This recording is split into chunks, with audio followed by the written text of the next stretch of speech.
The Palace of Justice in Nuremberg.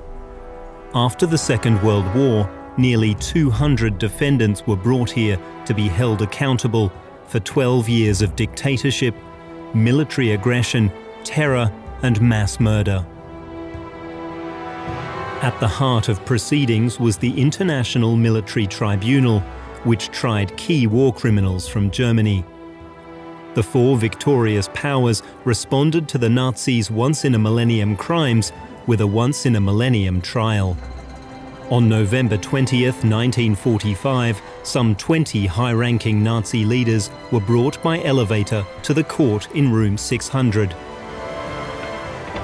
The former Reichsmarschall Hermann Göring willingly took on the role of most senior Nazi. He was followed by Grand Admiral Karl Dönitz, whom Hitler had appointed as President of the Reich in his will, and Rudolf Hess, Hitler's former deputy. The defendants never showed the slightest remorse. It was part of their stolz, their pride, to insist that they were right all the time and would do it again. They stood accused of conspiracy to carry out wars of aggression, war crimes, and crimes against humanity. The defendants were ruthless ministers and fanatical ideologues, merciless military commanders, and barbaric enforcers of Hitler's maniacal will. They had come into the dock as if this was not a fair proceeding, as if they knew they were going to hang already. Why go through all this thing? That the Allies were being most unfair about this, of course. For the first time in history, an entire state's leadership in the dock. To the high-ranking Nazi officials and military leaders, it was a case of the winners putting the losers on trial. At the time, I couldn't imagine that there were any reasonable grounds on which to accuse these men. Later, of course, I understood it better. No victorious nation or alliance had ever attempted anything as bold or complex as what the Allies were now doing with the surviving representatives of the Third Reich. The prosecutor's goal was nothing less than a global realignment brought about through the law. This was not a trial of Germans alone. This was a trial for humanity. This was a trial to prevent tyranny from raising its head again in any place in the world.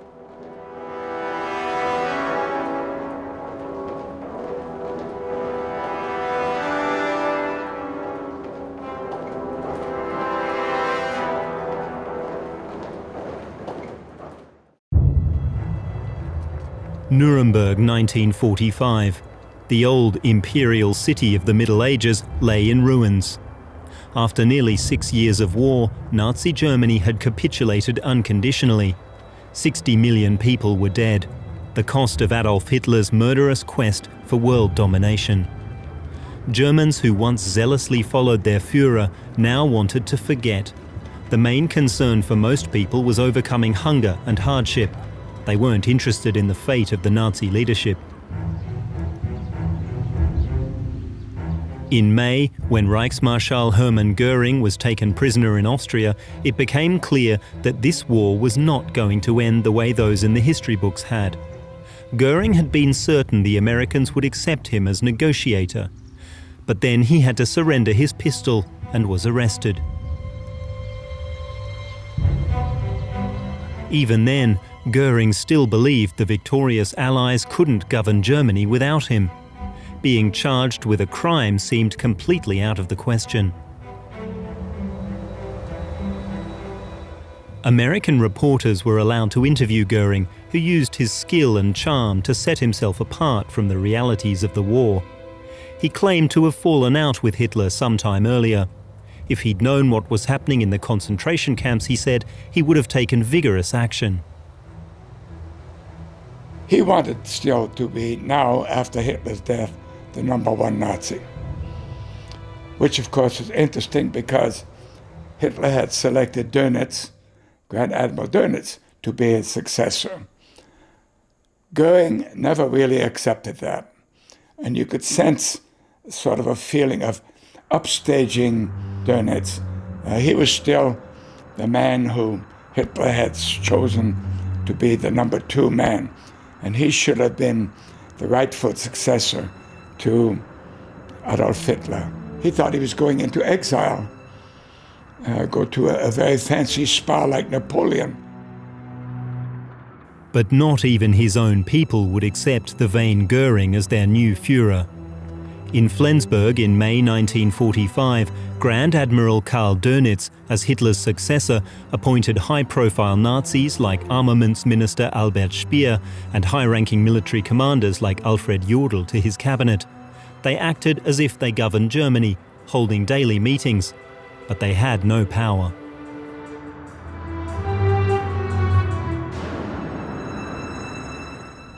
The most important perpetrators were already dead. Both Adolf Hitler and propaganda minister Joseph Goebbels had taken their own lives. In Berlin, the Russians displayed Goebbels' charred body. With the help of a cyanide capsule, SS leader Heinrich Himmler also evaded prosecution. He had tried in vain to join Dönitz's government. Disguised as a regular soldier, Himmler was picked up by a British patrol before committing suicide. At the end of the war, the Nazis' monstrous crimes had come to light. When the Americans liberated Ohrdruf concentration camp in Thuringia, they found few survivors. The conditions were indescribable. Along with the US troops, specialists came to the liberated camps to secure evidence and to arrest potential war criminals. And my mind just refused to grasp what my eyes saw. I was coming in there to prove the crimes, and these people who were lying in the dirt, mostly you couldn't tell if they were dead or alive. If they stirred, it was unusual. These were objects, and you cannot look upon them as human beings. They didn't look like human beings, many of them. As flagrant as the Nazis' inhuman policies were, it was still an incredibly complicated task for investigators to bring those responsible to justice. The crime of genocide didn't yet exist, and there was no legal mechanism to prosecute the internal affairs of a terrorist state.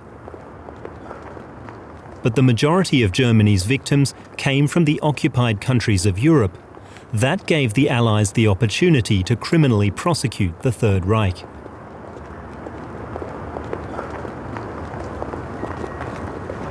It was to bring to trial those whom we had captured because they had committed crimes against Allied soldiers in wartime, clear violation of the rules of war, or had been captured in concentration camps liberated by the Allies. You had a perfect case. There was nothing more to be said to prove that these were enormous crimes which were being systematically committed by everyone connected with that camp. And that's what we did, and it didn't take very long to do. The idea for the Nuremberg trials dates back to the summer of 1944, when US President Franklin Delano Roosevelt told officials in Washington to devise strategies for bringing war criminals to justice. For a long time, the Allies were divided over the best way to punish those responsible. British Prime Minister Winston Churchill thought Hitler's inner circle should be shot without trial. At the Tehran conference, the Allies didn't rule out executing 50 to 100,000 German war criminals. Soviet leader Joseph Stalin raised the idea of an international criminal trial.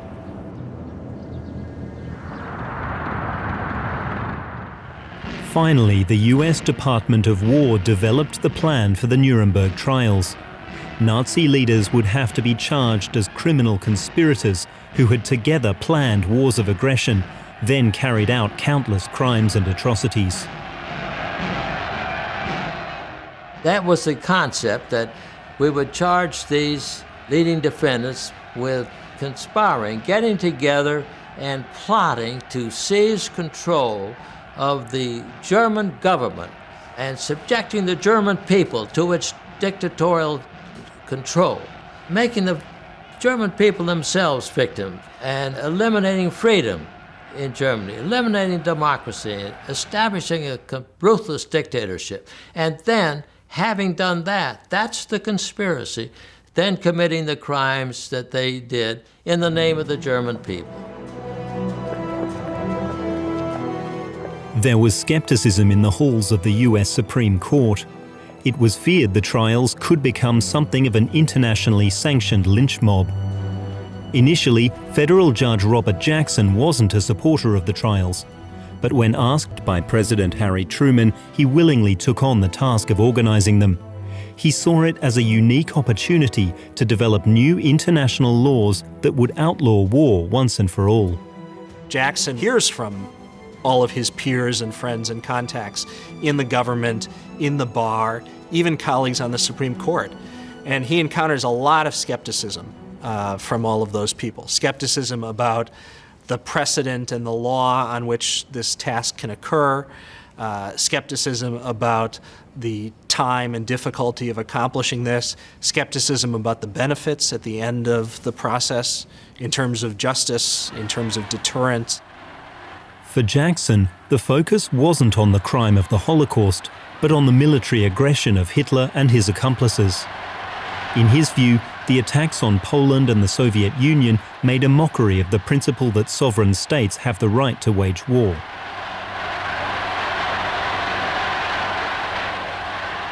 War-making was not illegal. You were justified in making war. And Jackson felt that this was wrong and that the time had come for the law to take a step forward. This was the right time and the right place for people to express the idea, which was fundamental to Jackson, that war-making itself is the supreme international crime. And aggressive war should be condemned as a crime. I'm convinced that we have an opportunity to bring to a just judgment those who have thought it safe to wage aggressive and ruthless war. On May 23, 1945, the puppet government of Grand Admiral Dönitz in Flensburg was dissolved and its members arrested. The Allies were compiling lists of wanted Nazi figures. Gradually, the net was closing around the Third Reich's leaders. Nazi Germany's most prominent anti-Semite, Julius Streicher, pretended to be a painter in Bavaria, but he was recognized by chance by a US officer. Robert Lai, the head of the German Labour Front, had grown a beard to avoid detection, but that didn't get him very far. The arrested Nazi leaders were taken to the Bad Mondorf internment camp in Luxembourg. The Americans compared the detainees in the former Palace Hotel to garbage, calling it Camp Ashcan. Hermann Göring was among 86 Third Reich dignitaries held prisoner and interrogated in Bad Mondorf. He reportedly said that this might have been an appropriate way to treat what he called historical personages, but only he was really big enough to face judgment. It was a sentiment that Hitler's other ministers, military and party leaders probably wouldn't have objected to. On June 22nd, investigators processed Hermann Göring just like any other suspected criminal. In Bad Mondorf, the drug-addicted Reichsmarschall was made to stop using morphine and soon regained his old strength. Those from the former Reich government of Karl Dönitz didn't recognize his claim to leadership. American lead prosecutor Robert Jackson completed his preparations in Washington and then flew to London. Jackson wanted to convince the Allies of his vision of an international court while avoiding any appearance that the victors were abusing their power. Meanwhile, his team was sifting through evidence.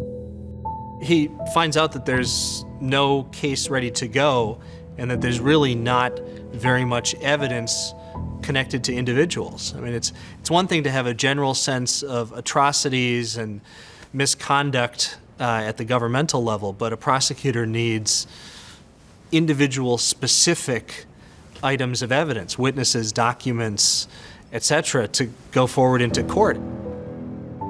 Investigators in Berlin were making progress on that front. They discovered that the Germans had documented many details of their crimes.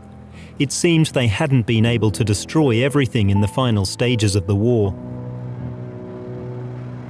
Searching for incriminating documents among the ruins of the Third Reich's capital required initiative. I was assigned the prosecution of Ernst Kaltenbrunner. That was my individual defendant. Ernst Kaltenbrunner was the head of what is known as the RSHA, or the Reichssicherheitshauptamt. That agency included the Gestapo, for example, and the SD. I'd visited many Gestapo offices, and I found documents lying around on the floor saying this man shall be executed, signed by Ernst Kaltenbrunner, and I picked him up off the floor.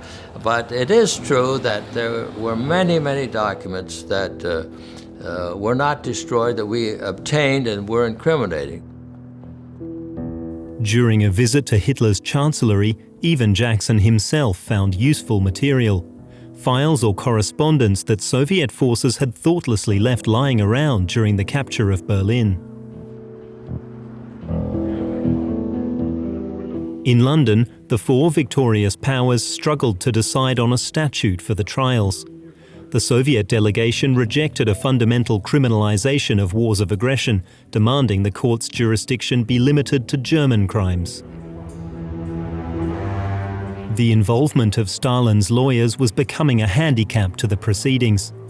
The Soviets themselves were clearly guilty of crimes against humanity and criminal military aggression. One aspect that was completely ignored in Nuremberg was bombing campaigns. The British and Americans knew all too well what they had done to German cities, including Nuremberg. 90% of the city had been destroyed. Nevertheless, Robert Jackson was determined to hold the spectacular trials there. It was located in the American occupation zone. It had been known around the world as the site of Hitler's party rallies. Hermann Göring had proclaimed the anti-Jewish Nuremberg race laws there. In early July 1945, a delegation traveled to the city. It was devastated, totally devastated. The rubble was everywhere. Buildings were down. Those that were standing were gutted. The stench of bodies was in the air, buried under the rubble. However, the Palace of Justice, I think of the land of Franconia, was standing and was relatively undamaged. It was chosen, even though it was in the midst of considerable chaos. The courthouse was ideal. The adjacent prison could hold 1,200 prisoners. Added to this was the symbolic significance of the city for the Nazis. For Robert Jackson, it was the scene of the crime.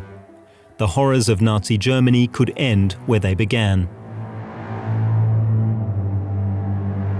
Within 3 months, Room 600 was transformed into a perfect stage for the International Tribunal. To create space needed for hundreds of spectators and journalists, the rear wall was removed. The Allies agreed to initially try 24 of the most prominent suspected war criminals. They were brought to Nuremberg from various internment camps. While detained, they were subject to strict regulations. Speaking was only permitted during interrogations. There were also fears that fanatical Nazis might attempt to free them.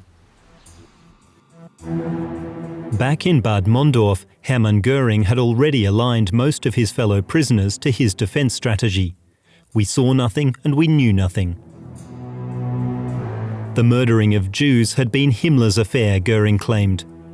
Killing children, he said, was unsportsmanlike and ungentlemanly.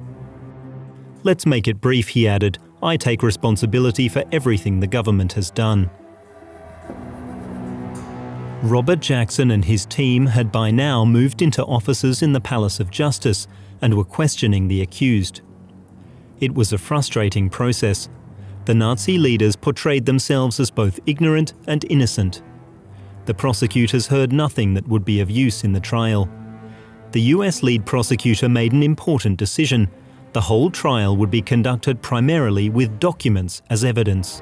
Jackson's concern was that the defendants, and Göring first among them, would use it as a platform to stimulate some resurgence of Nazism in Germany. that this was a virus that was not dead, that the defeat and death of Hitler did not mean forever the end of Nazism, and that Jackson was dealing with a very volatile, dangerous prospect of the Nazi future as he dealt with these defendants. Scenes like these had not been forgotten. In Leni Riefenstahl's propaganda film Triumph of the Will, Hitler's deputy Rudolf Hess lauding the Führer as the savior of the German people. Sie sind Deutschland. Wenn Sie handeln, handelt die Nation. Wenn Sie richten, richtet das Volk.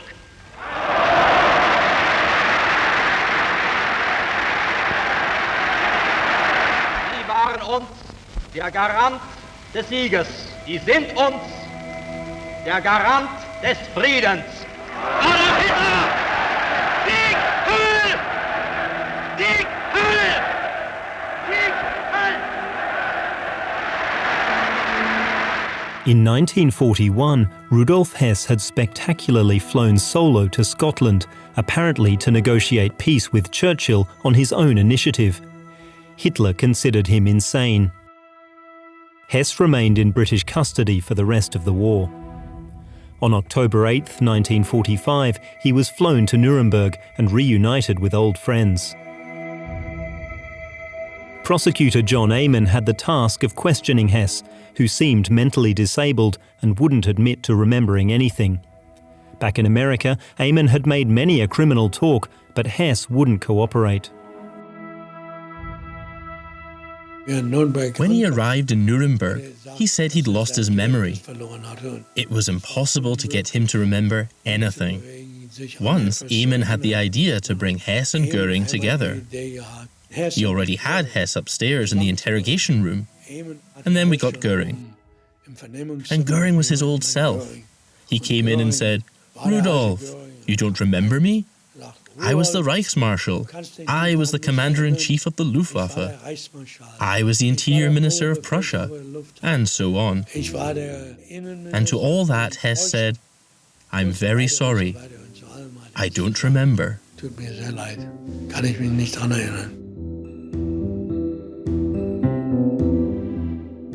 The former Nazi foreign minister Joachim von Ribbentrop was accused of helping plan Hitler's military aggression. He was also accused of involvement in war crimes and ordering deportations. He claimed not to have known about these things and took no responsibility. Ribbentrop was ambassador to Britain until Hitler made him foreign minister, because the Führer appreciated his servile obedience. Hitler enjoyed taking him on walks at the Nazi retreat in Obersalzberg. After the fall of the Third Reich, Ribbentrop spent weeks in hiding in Hamburg before British investigators tracked him down. By late October 1945, the list of the accused was complete. But not all were present in Nuremberg. The whereabouts of Hitler's secretary Martin Bormann were unclear. The industrialist Gustav Krupp von Bohlen und Halbach was unfit for travel, much to the annoyance of lead prosecutor Jackson, who wanted a member of the Krupp family to stand trial. He tried to charge Krupp's son Alfred as a substitute, but the British stood in his way. The British officer Airey Neave handed over indictments in the cell block. Ribbentrop said the charges were directed against the wrong people. Rudolf Hess wrote on his copy, "I cannot remember." And Göring wrote, "The victor will always be the judge and the vanquished the accused." For Karl Dönitz, the trial was just a whim of the Americans. "None of these charges affect me in the slightest," he said. He named naval judge Otto Kranzbühler as his defense counsel.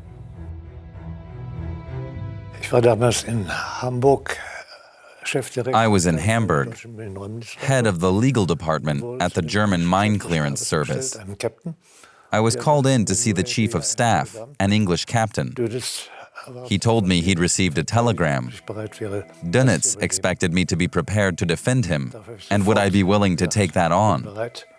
I immediately said, "I'm ready." I didn't want to show the slightest hesitation on such an important question. Shortly afterwards, I wrote a letter to my wife in Bavaria. I knew she'd be asking herself why I did it, because I always had the greatest reservations about Dönitz's political statements. I wrote to her that I did it because I wanted to maintain the loyalty that at that time had collapsed in many cases.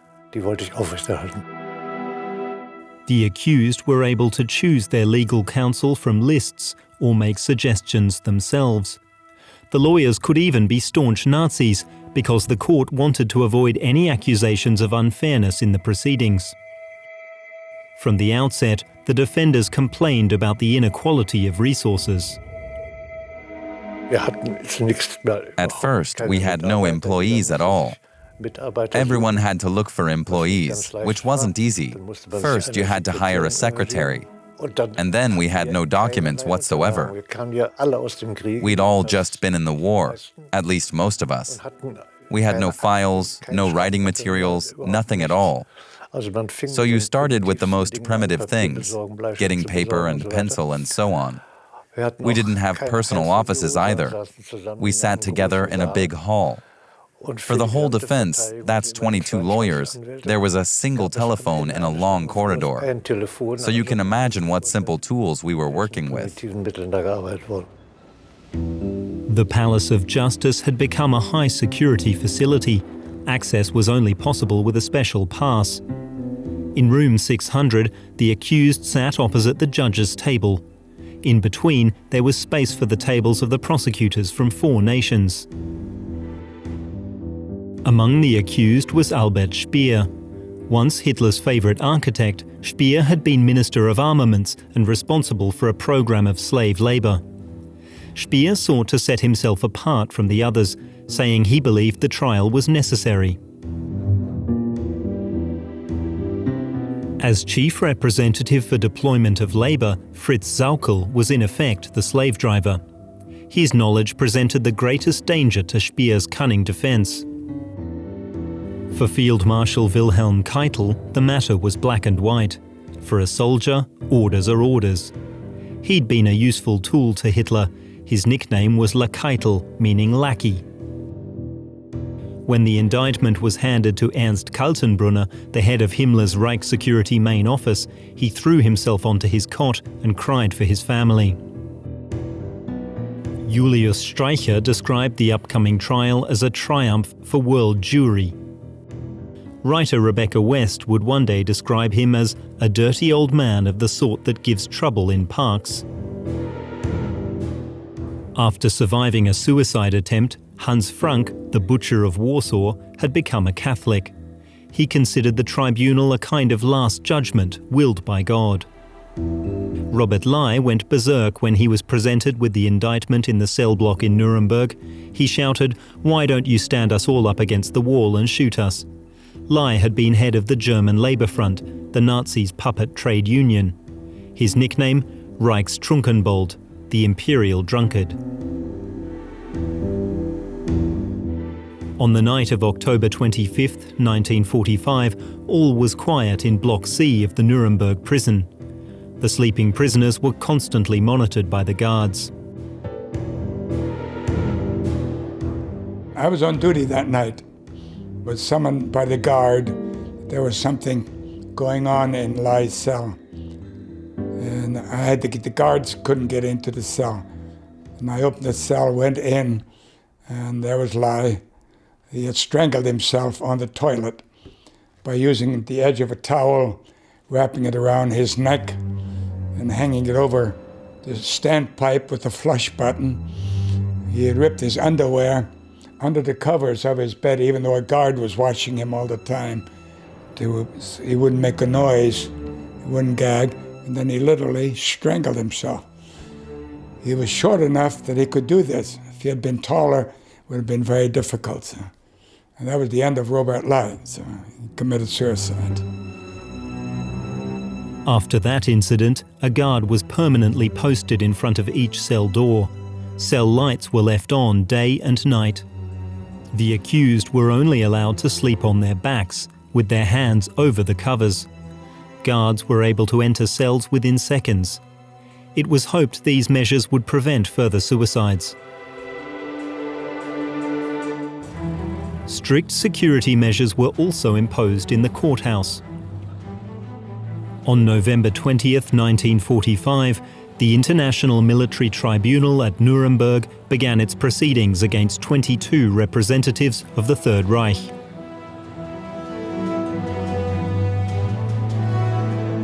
The accused had to answer for 12 years of dictatorship. In the eyes of prosecutors, they were conspirators against civilization. As one newspaper put it, the last judgment was in session. The procedure for bringing the accused to the courtroom was precise. An elevator carried them directly from the prison to room 600, always 3 at a time. Initially, only journalists from the victorious side were allowed in the courtroom. The appearance of the Nazi leaders had a big impression on legendary newsman Walter Cronkite, then a young reporter. They had come into the dock as if this was not a fair proceeding, as if they knew they were going to hang already. Why go through all this thing? That the Allies were being most unfair about this, of course. Goering, clearly in the number 1 seat in the front row, sat there as the boss. I mean, you had no doubt that he felt that he ran this show. Cronkite would later write, "I wanted to spit on them. I thought them lower than the dirt on the street."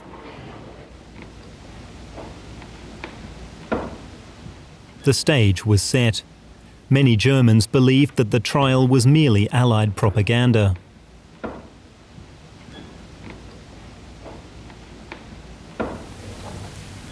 It only remains for me to direct, in accordance with the provisions of the Charter, that the indictment shall now be read. Summarized over 85 pages, it was a near endless list of German crimes.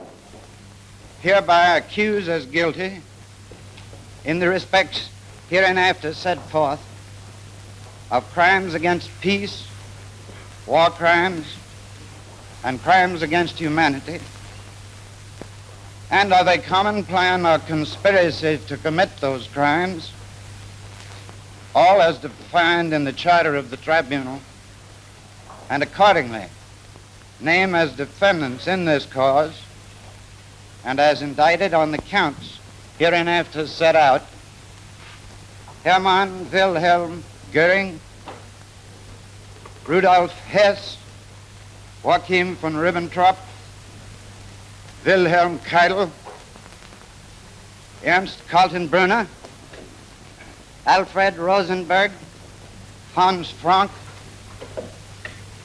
Wilhelm Frick, Julius Streicher, Walter Funk, Hjalmar Schacht, Karl Dönitz, Erich Raeder, Baldur von Schirach, Fritz Zappel, Alfred Jodl, Martin Bormann, Franz von Papen. For the first time in history, interpreters simultaneously translated court proceedings. It took 1.5 days to read the indictment. Then the accused were told to respond to the charges. Robert Jackson's son William was assisting his father. He was in the courtroom that day. At the very opening of the trial, when the indictment was read and each defendant was called upon to plead to it, plead guilty, not guilty, or guilty with an explanation. The tribunal called on Goering as the first defendant, and he stood up with a piece of paper in his hand and said, "Before I respond to the indictment, I wish to say the following. Bevor ich die Frage des Gerichtshofes beantworte, ob ich mich schuldig oder nicht schuldig bekenne." The tribunal cut him short and said, "You are here to plead guilty, not guilty, or guilty with an explanation." And with that remonstrance, he shouted, "Nicht schuldig." Bekenne mich im Sinne der Anklage nicht schuldig. that was an indication of his ability to try to find an opening to present what he wanted to say rather than what he was being asked. Rudolf Hess. Hitler's former deputy was brief. Nein.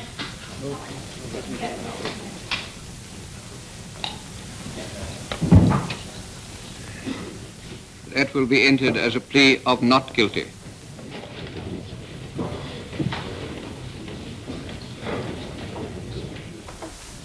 Wilhelm Keitel. Ich bekenne mich nicht schuldig. Then it was Generaloberst Alfred Jodel's turn. Was ich getan habe oder tun musste, kann ich reinen Gewissens vor Gott, vor der Geschichte und vor meinem Volke verantworten. Hitler's Vice-Chancellor Franz von Papen.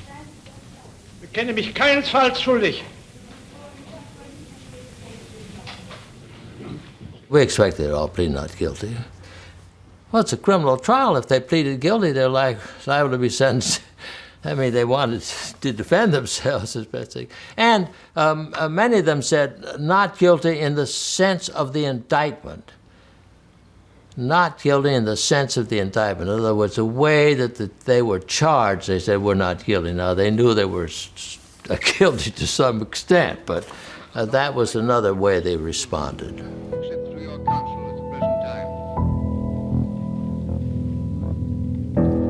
Robert Jackson was satisfied. In his view, the very presence of Göring and his co-defendants was a triumph, the first step towards a more just world, with Jackson himself the orchestrator of this global justice. He later said the proceedings were invested with melancholy grandeur.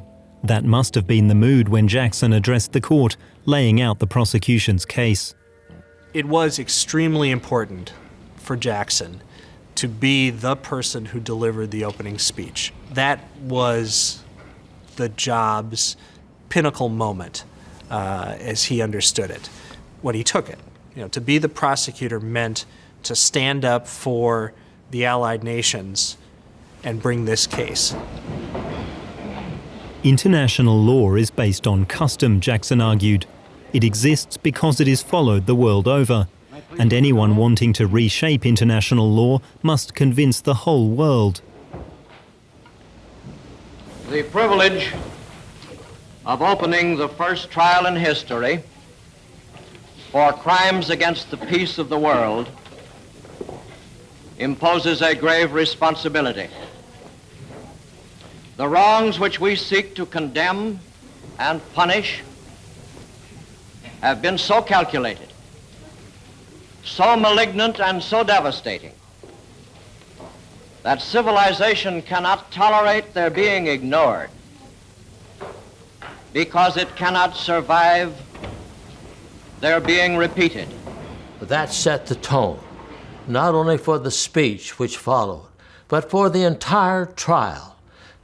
This was not a trial of Germans alone. This was a trial for humanity. This was a trial to prevent tyranny from raising its head again in any place in the world. That four great nations, flushed with victory and stung with injury, stay the hand of vengeance and voluntarily submit their captive enemies to the judgment of the law is one of the most significant tributes that power has ever paid to reason. American journalist William Shirer would write, "My spine throbbed as Jackson used the power of language to build up his masterly case against the Nazi barbarism." The eloquence of it, the power of it was immediate and enormous. The defendants were sort of knocked back in the box and were a very depressed lot as they returned to their lunchroom in the middle of it and to their cells at the end of the day, because this was really their first experience of Jackson in action in the courtroom, and they, in a new way, understood that they were up against it.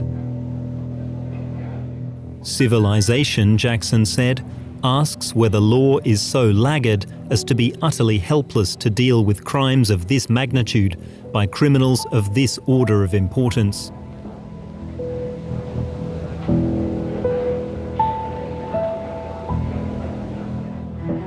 All documents presented to the court had to be in 4 languages, available to all prosecutors and defense attorneys.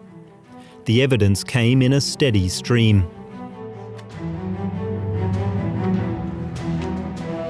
Streicher would note in his diary that no other tribunal in history came close to this one. The Nazi defendants, he wrote, are going to be convicted by their own words, their own records, their own foul deeds.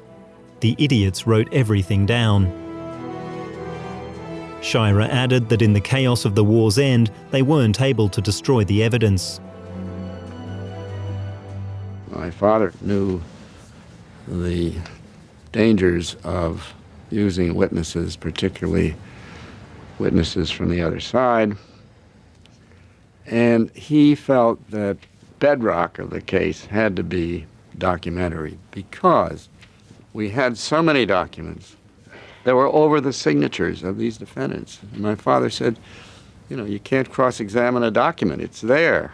And he felt that there was incontrovertible evidence as to responsibility of most, if not all, of these defendants in the documents that came from their own offices and over their own signatures. The sensational documents soon led to a dispute between prosecution and defense. Robert Jackson wanted to speed up the proceedings by using certified summaries, but the defense lawyers insisted on complete readings in court.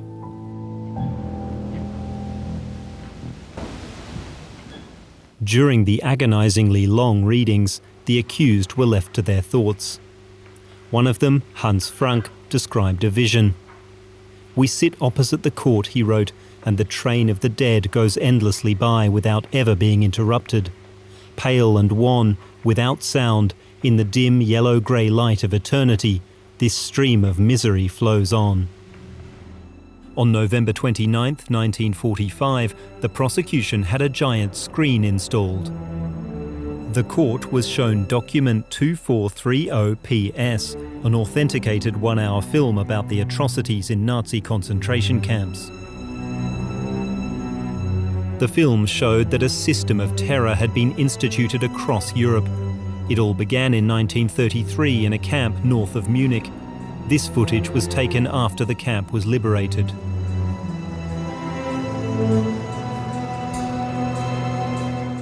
Dachau, factory of horrors. Dachau, near München, one of the oldest of the Nazi prison camps.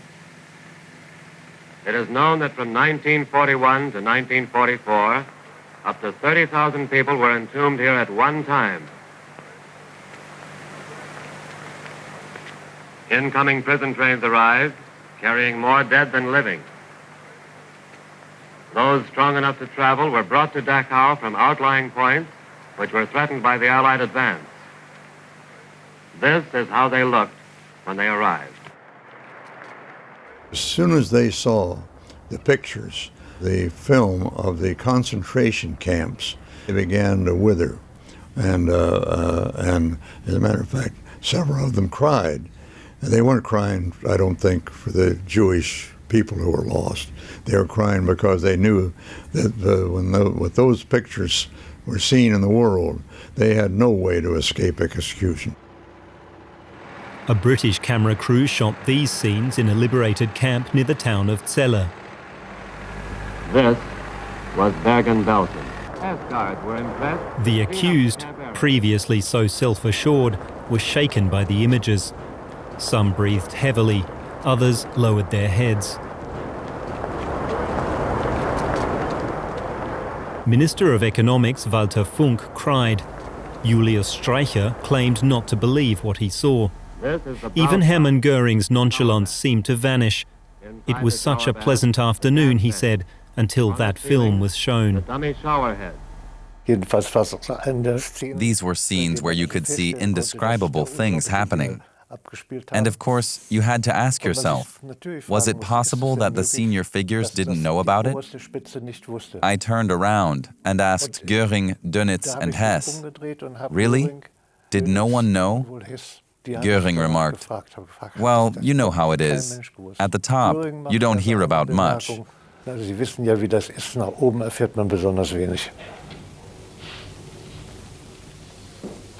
The next morning, the prosecution called its first witness, General Erwin Lahosen. It was hoped his evidence would help prove the defendant's individual guilt. The former department head under espionage and sabotage chief Wilhelm Canaris told how the resistance movement tried in vain to hamper Hitler's war plans. Above all, Lahosen incriminated Göring, Keitel and Jodl. Not only had they planned the murder of Polish elites and the Jewish population, they had also knowingly accepted the deaths of millions of Soviet prisoners of war during the Russian campaign. An enraged Göring called Lahosen a traitor, lamenting that he had escaped notice in the aftermath of a failed plot to assassinate Hitler. No wonder we lost the war, Göring said. Our own intelligence service was betrayed to the enemy. Do you also see Keitel in the courtroom? Yes, next to Ribbentrop. Now, to the best of your knowledge and recollection, will you please explain in as much detail as possible to the tribunal exactly what was said and what took place at this conference in the Führer's train? Lahosen recalled a conversation during the September 1939 Poland campaign, in which the destruction of Warsaw was discussed. Hitler and Göring personally decided to have the capital bombed. Lahosen also said that Keitel and Jodl had approved of the murder of prisoners of war in the campaign against the Soviet Union. Who ordered the execution? Den Befehl selbst habe ich nicht gelesen. I didn't read the order itself. According to discussions in our circle at the time, the idea was Hitler's. I can't say who was involved in transforming that idea into an order. Mitgewirkt hat, kann ich nicht sagen. American judge Francis Biddle followed up. I should like to ask the witness whether the orders to kill the Russians and in connection with the treatment of the prisoners were in writing.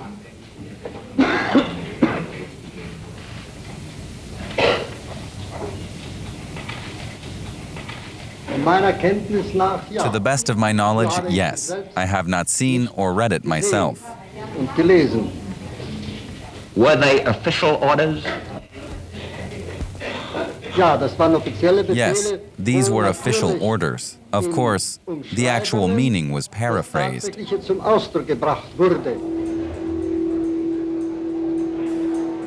In the afternoon, the case of Rudolf Hess was discussed. His lawyer had filed a motion to declare the defendant unfit to stand trial. Hess seemed unable to follow proceedings. He'd been diagnosed with amnesia. The prosecutors argued against that. Their psychiatric experts did not consider him mentally ill.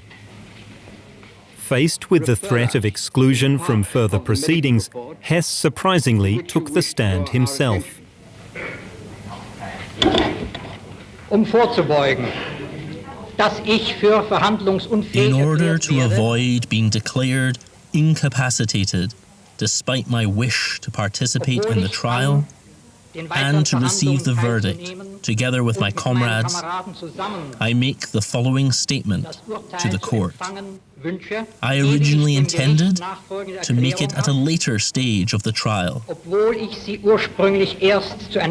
From now on, my memory will also be available to the outside world.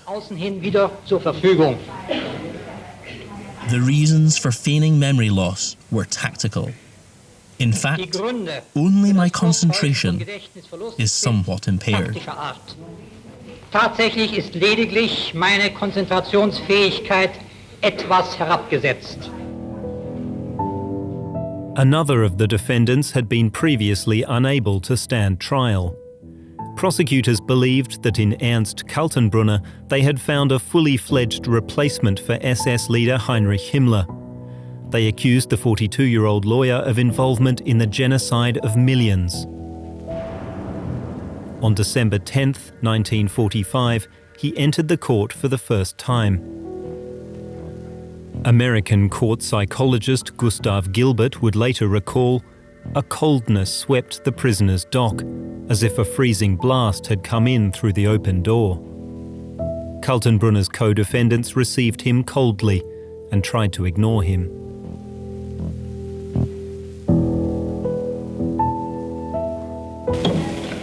You must now plead either guilty or not guilty. Ich glaube, mich nicht schuldig gemacht zu haben. I believe I'm not guilty. Kaltenbrunner denied the charges, claiming he was a scapegoat for the crimes of others. Hermann Göring was annoyed by the attention the newcomer was getting from the press. He suspected Kaltenbrunner's appearance meant the unpleasant topic of the murdering of Jews would come to dominate proceedings.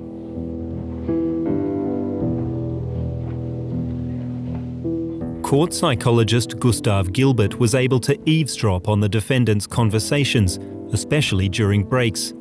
He also had unhindered access to the cells. Gilbert's diary, published in 1947, still shapes how the Nuremberg trials are seen today.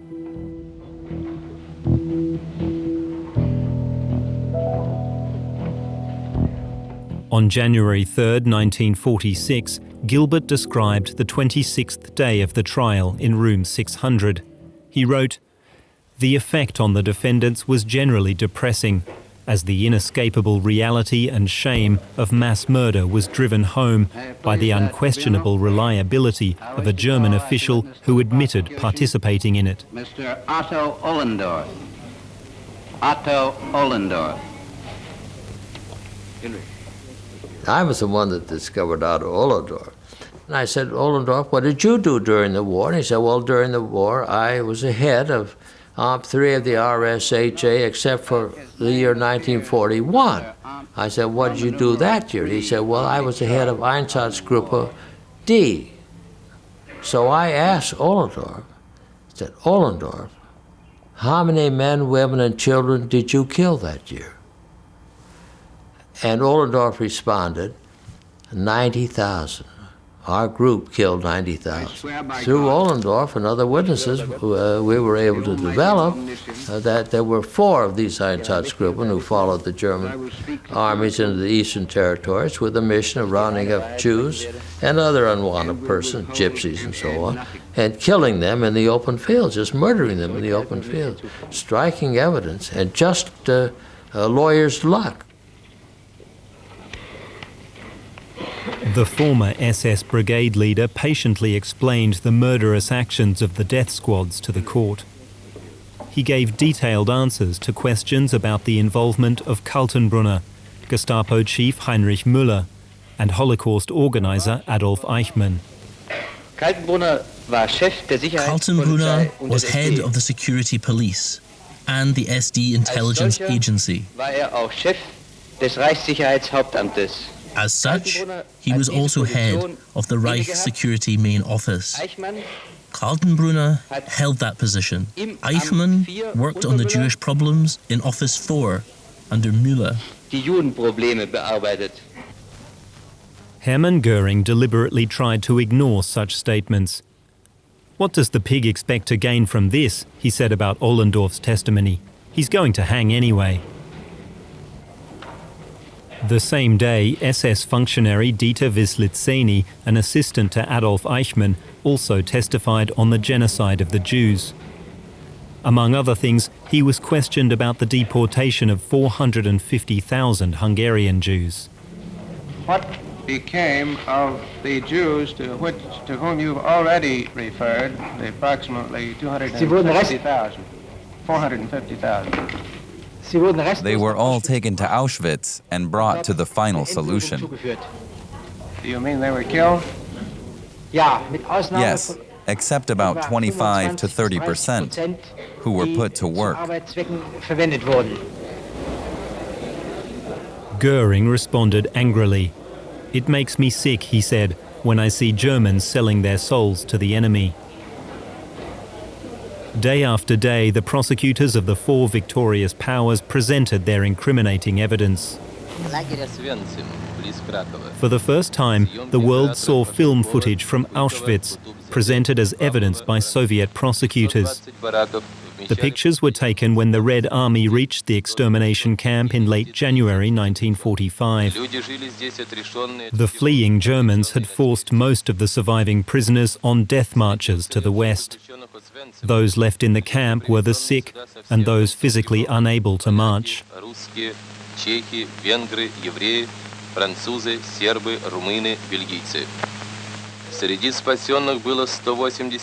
This time, not all the accused seemed affected by the film. Hermann Göring pretended to read, yawned, and now and then made sarcastic remarks to Hess and Ribbentrop. To him, it was all just Soviet propaganda.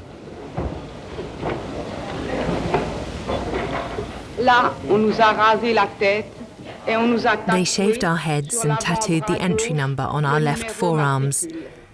Then we were taken to a large room to have a steam bath and an ice-cold shower. It was all done in front of SS men and women, even though we had to strip naked.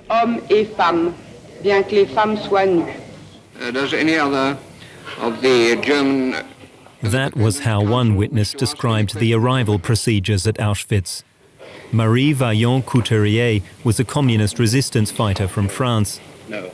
On January 28, 1946, she gave a detailed account of the daily horrors in the concentration camp: separation based on fitness for work, forced labor, and the gas chambers.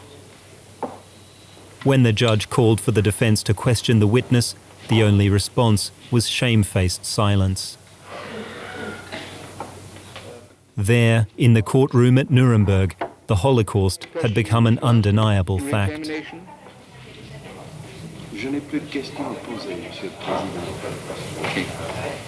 Then the witness may retire.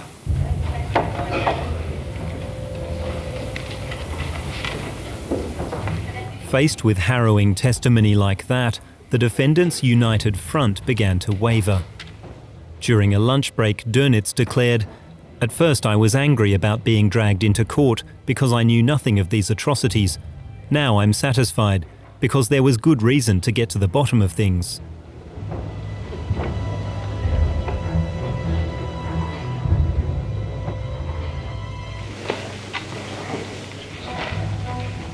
In early March 1946, after 76 days of hearings, the prosecution concluded the evidentiary proceedings. For weeks, the defense attorneys had followed the prosecution's arguments, occasionally making comments or cross-examining witnesses. Now it was their client's turn to either confess or to refute the evidence. In room 57 of the Palace of Justice, lawyers for the defense had the opportunity to talk to their clients. One in particular had been waiting 4 months for his moment in the spotlight. On March 13, 1946, Hermann Göring presented his version of the story, showing no remorse on the witness stand. He used the trial to convey his personal mythology to the German people. The Reichsmarschall had overcome his drug addiction and lost a lot of weight. Ich persönlich kann ja nur für mich sprechen. I personally, and I can only speak for myself, have done everything in my personal power to strengthen and expand the National Socialist movement, no matter the circumstances. I have worked unceasingly to bring it, and it alone, to power. Jackson is not very worried about carrying his burden of proof on the crimes charged. He doesn't need confessions from Hermann Göring. They have an extensive documentary record, including many things Göring had signed. But Jackson's very concerned about not letting Göring turn this examination into a platform from which he'll be able to rally the German people to a renewed enthusiasm for Nazism. Robert Jackson was an accomplished prosecutor. He knew exactly how to reduce a mass of evidence down to the essentials, how to separate important facts from unimportant ones in order to establish the crucial points. After 3 days of unrestrained self-promotion from Göring, the American lead prosecutor began his eagerly awaited cross-examination. Jackson was determined not to give Göring any more opportunity for grandstanding. That you set up in Germany. And concentration camps was one of the things you found immediately necessary upon coming to power, is it not? Was it not? And you set them up as a matter of necessity, as you saw it. It's been poorly translated.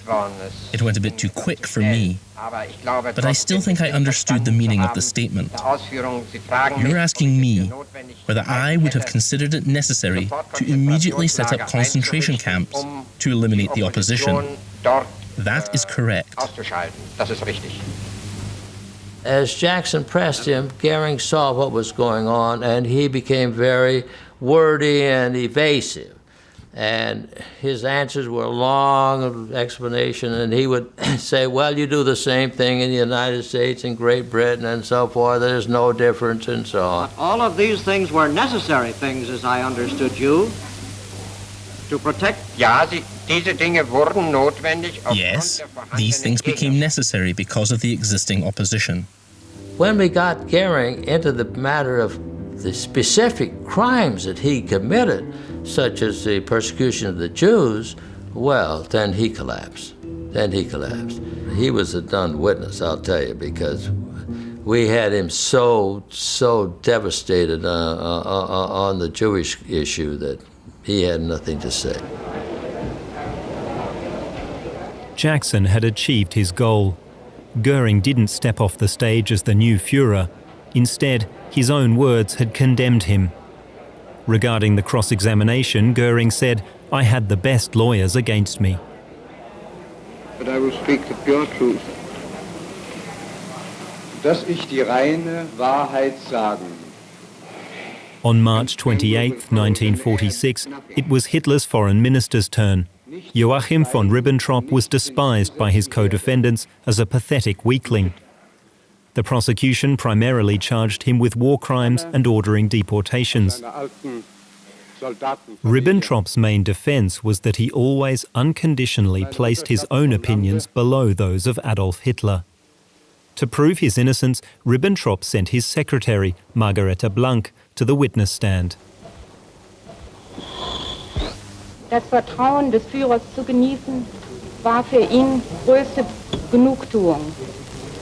To have the Führer's trust was the greatest satisfaction for him, and his greatest goal was to justify that trust through his attitude and performance. He was completely devoted to that goal. No effort was too great for him to achieve it. He was ruthlessly and unsparingly hard on himself when it came to carrying out the tasks the Führer set him. To his subordinates, he spoke about Adolf Hitler with the greatest veneration. Seinen Untergebenen gegenüber sprach von Adolf Hitler nur in Form größter Bewunderung. In the dock, there was unanimous agreement that the foreign minister's fate was sealed. Göring said simply, Ribbentrop is finished. Wenn das Gericht der Überzeugung ist, dass dieser Punkt bereits erschöpfend behandelt war, dann verzichte ich auf die Antwort. In the context of the foreign minister's questioning, Rudolf Hess's defense counsel, Alfred Seidel, tried to introduce the secret German-Soviet non-aggression pact. The invasion of Poland was part of the trial, and introducing the pact would show that military aggression against Poland had in fact been jointly planned by Germany and the Soviet Union. The Soviet delegation tried everything to prevent the embarrassing document from being read out, but in the end, Seidel had his way. Wilhelm Keitel stood before the tribunal as the highest-ranking officer of the Wehrmacht. Unsurprisingly, he was of the opinion that he shouldn't be called to account. Nevertheless, Keitel didn't hide behind the defense that he was just following orders. Although he said he had protested against unlawful orders, he would now bear responsibility for carrying them out.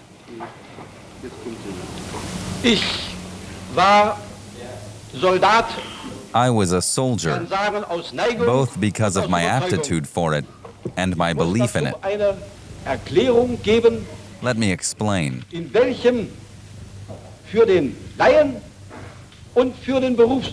Both non-specialists and professional officers found Hitler's studying of staff reports, military literature, and tactical, operational, and strategic studies incredible to behold.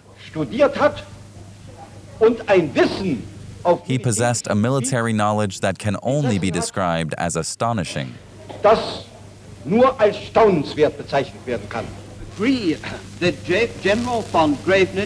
I already told the court he had no authority, said Goering mockingly of Keitel's statement. I guess he had to say it himself too. The poor devil really had nothing to say. Many people simply don't belong here. Kaltenbrunner wouldn't be here if Himmler were here. Carried out was ordered by the Reichssecurity main office. Presented with his signature on countless documents, Ernst Kaltenbrunner either tried to play down the fact or he denied their authenticity. His stubborn denials drew admiration from some. One defender called him the man without a signature. Film shot by American cameramen during the liberation of the Mauthausen concentration camp near Linz was still fresh in the memory of those in the courtroom. The prosecution accused Kaltenbrunner, among other things, of having taken part in executions during his visits there, ordered the construction of the gas chambers, and in 1945 forwarded Himmler's order to eliminate the surviving prisoners.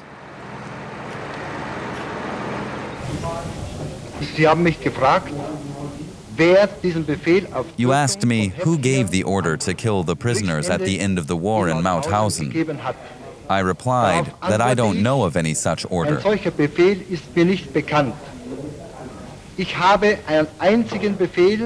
I gave one single order to Mauthausen, that the entire camp and all prisoners were to be handed over to the enemy without any maltreatment.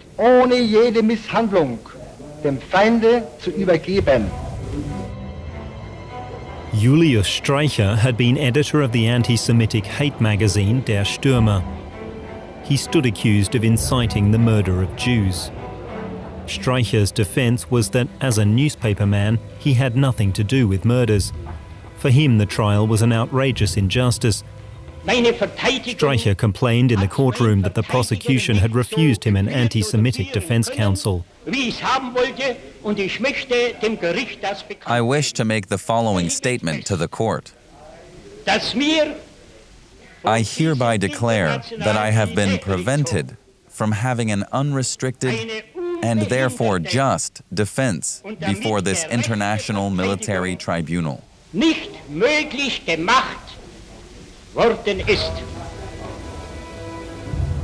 Karl Dönitz said none of his naval officers would have touched the reprehensible Streicher with a 10-foot pole.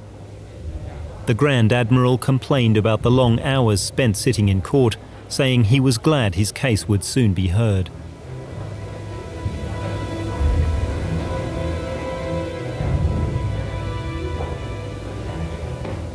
The prosecution accused the former submarine fleet commander of giving orders to shoot at shipwrecked enemies instead of rescuing them, a war crime. Dönitz vehemently denied any involvement.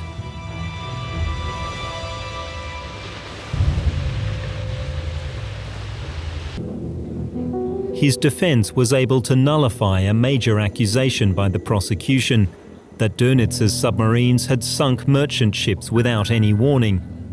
US Admiral Chester Nimitz confirmed that the American Pacific Fleet had acted the same way. Former Minister of Armaments Albert Speer adopted a defense strategy that was rejected by other defendants, assuming general responsibility while denying personal guilt. Speer's calculation was that Fritz Sauckel, who provided slave labor for the armament factories, would take the hit for their shared crimes. As chief representative for deployment of labor, Sauckel had provided his superior with 8 million foreign forced laborers.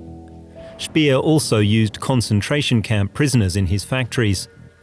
Against his better judgment, he denied knowledge of their cruel treatment and incriminated Fritz Sauckel.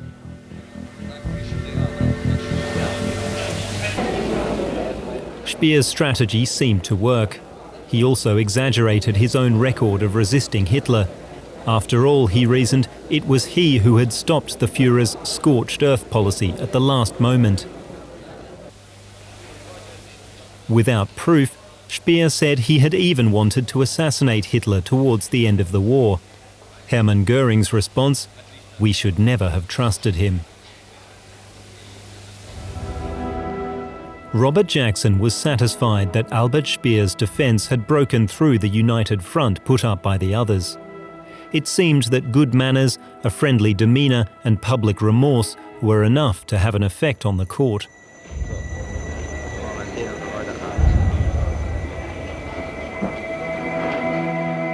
After more than 200 days of hearings, the 8 judges retired.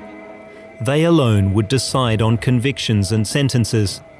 Their decisions would help answer the question of whether governments could now be held accountable for state crimes. Robert Jackson felt that his team had produced the necessary evidence to prove the accused guilty. The case had been made, the evidence was overwhelming. The defendants had not been able to exculpate themselves or deny their signatures, their presence in meetings, their knowledge of all of the aspects of the charges. And so Jackson, by the close of the case, is very confident that he has done his job as a prosecutor. Jackson had some concern about what the judges were going to do. He didn't really entertain the possibility that the case would be lost or that acquittals would occur in a large number of individual or particular charges. Robert Jackson was certain that from now on, no state leader or general would be able to explain away war as simply the continuation of politics by other means. On August 31, 1946, the accused were given the chance to make final statements. Most claimed that they personally had acted in good faith or were obeying orders. Hermann Göring now accepted defeat in the last battle for his Führer. Hitler, he told the court psychologist, had condemned himself. I didn't want, nor did I bring about a war. I did everything I could to avoid it through negotiations. When war broke out, I did everything I could to secure victory. Wilhelm Keitel. I was wrong. I wasn't able to prevent what should have been prevented. That's what I'm guilty of. It's a tragedy to have to realize that the best things I could give as a soldier, obedience and loyalty, were exploited for unforeseeable intentions. I did not see that there is a limit to the soldierly performance of one's duty. That is my fate. Albert Speer. Privation and misery have fallen upon the German people, who, after this trial, will despise and condemn Hitler as the proven author of their misfortune. However, what has happened will teach the world not only to hate dictatorship as a form of state rule, but to fear it.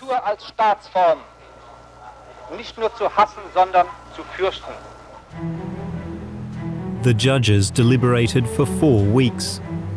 The charge of conspiracy, which was at the heart of the trial, made the Americans uneasy. Was it possible to see a nefarious conspirator in a powerless yes-man like Wilhelm Keitel? Or were all those involved in the boundless crimes merely using Hitler as a shield? For some, verdicts were passed quickly. Other defendants' cases were hotly debated. The French judges shied away from the death penalty as well as from acquittal. The Soviet judges were convinced that all the defendants, without exception, had forfeited their lives. October 1st, 1946. Once again, the whole world looked to Nuremberg. The International Military Tribunal was to announce the fate of the accused Nazi leaders. The accused entered the hall individually.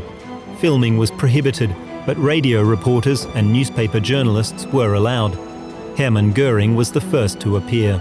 Defendant Hermann Wilhelm Göring, on the counts of the indictment on which you have been convicted, the International Military Tribunal sentences you to death by hanging.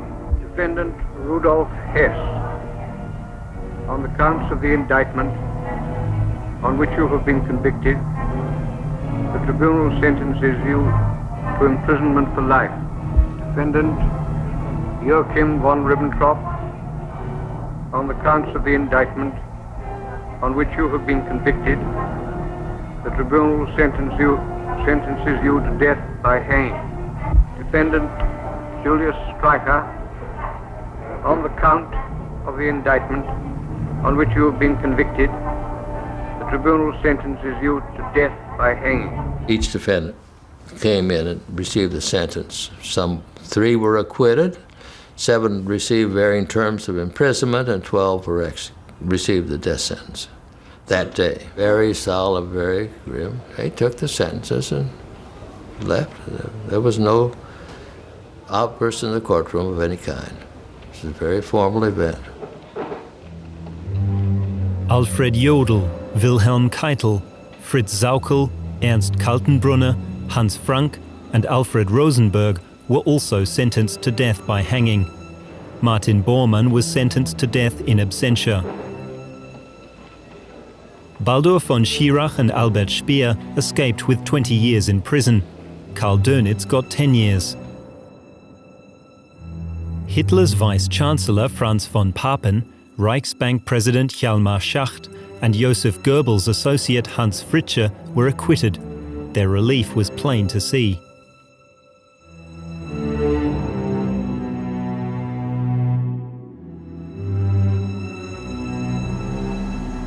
In the prison in Nuremberg, security precautions were once again tightened to avoid the risk of the death row inmates committing suicide. Officials wanted all 11 to be ready for the gallows. In their cells, the Nazi leaders prepared for their execution. Hermann Göring asked to be shot, but his request was rejected. Months earlier, he had made friends with an American guard, Tex Wheelis. The US soldier was apparently willing to fetch Göring items from the luggage room in exchange for a signed photograph.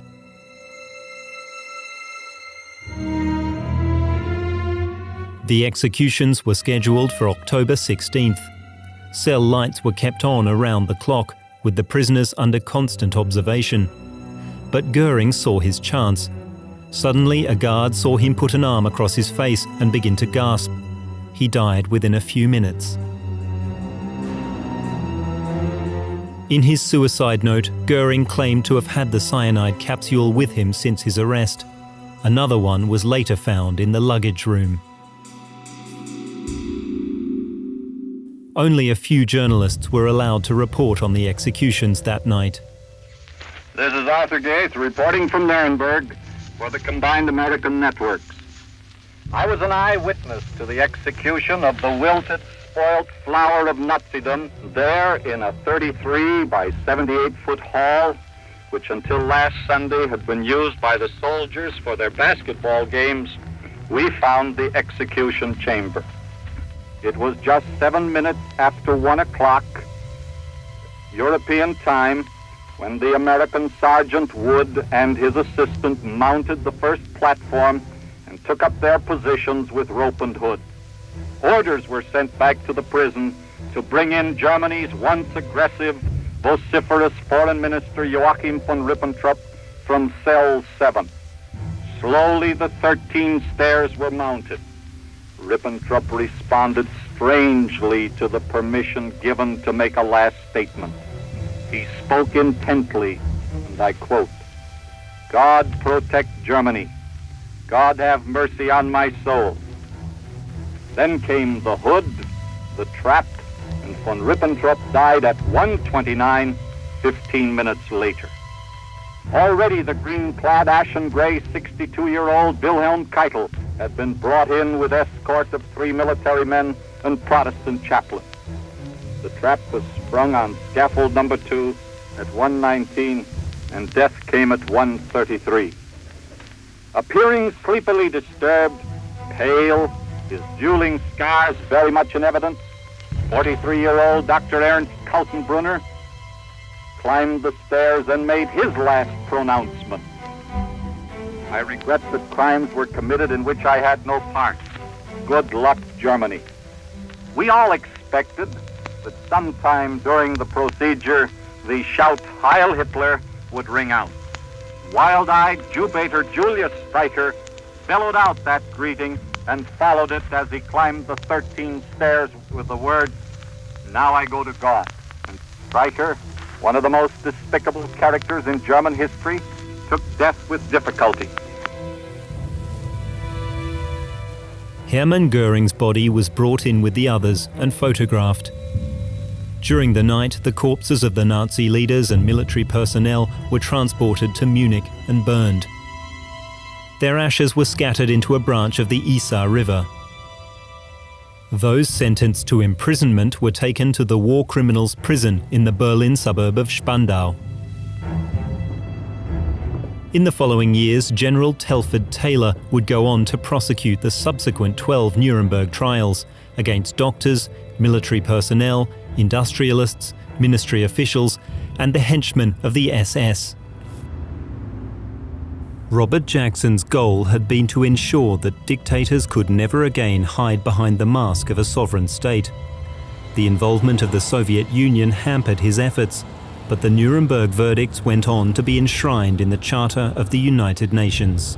I think probably the major contribution of the International Military Tribunal was to declare once and for all war as an international crime. It's the war, it's the aggressive war that lies behind these other crimes that we proved against the Nuremberg defendants.